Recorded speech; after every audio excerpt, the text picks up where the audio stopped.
If you want to be a better angler and fly caster, then you really need to vary your practice. If you haven't done so already, please watch my previous video on drills and exercises because you really need to have your line and loops under control before moving on to this next stage.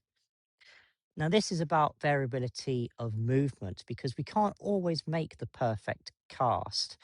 When we're fishing, we may have trees, wind, things like that. So we need to be able to get into these different positions so that we can fish more effectively. I'm going to show you two drills. The first one is developed by my good friend Mark Surtees, and that's his walking drill. And what we can do is we can bolt that on to all of the other drills in the previous video to have a very good practice routine. So what is the walking drill? So I'll just stand over here. What we're going to do, we are going to stand nice and comfortably and get nice loops going backwards and forwards, okay? And then we're going to concentrate on the loops and go for a walk like this, okay?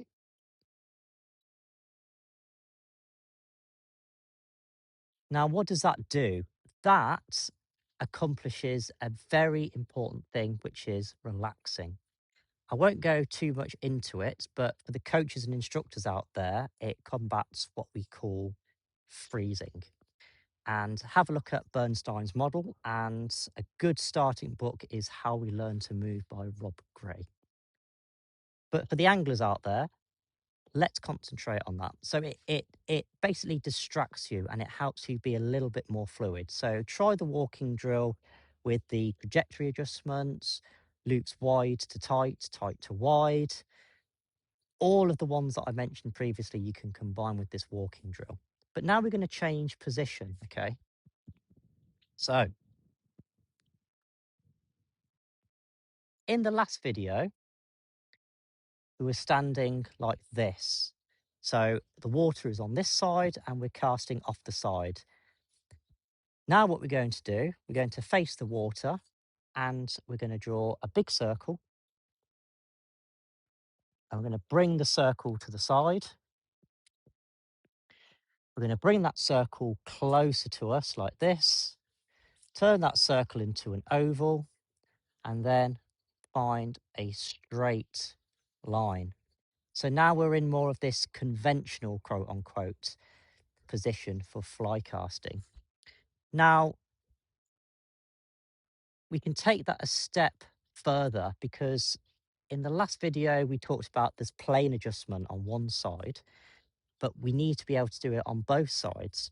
So what we're going to do is, so you're the water, we're going to make these nice loops backwards and forwards, and we're going to adjust our plane. So we're going to bring the rod up, so nice and vertical, over to the other side, like this, completely horizontal on that side, bring it back up, vertical, over to this side, completely horizontal,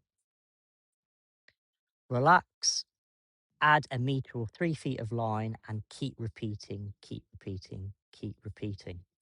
And just as the other drills, start with a rod length of fly line to start off with.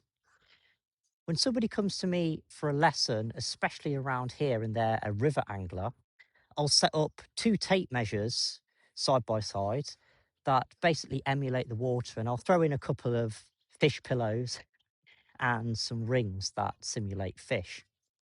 And what they can do is they can get into different fishing positions, like they might be kneeling or they might be standing in an awkward position, but they can self-correct and in essence, they can self-optimize what they're doing.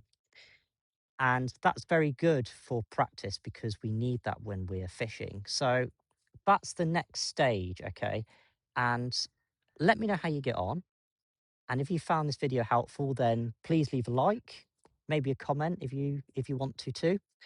But yes, I think it's really important to vary your practice. So thanks for watching and see you on the next one. Take care.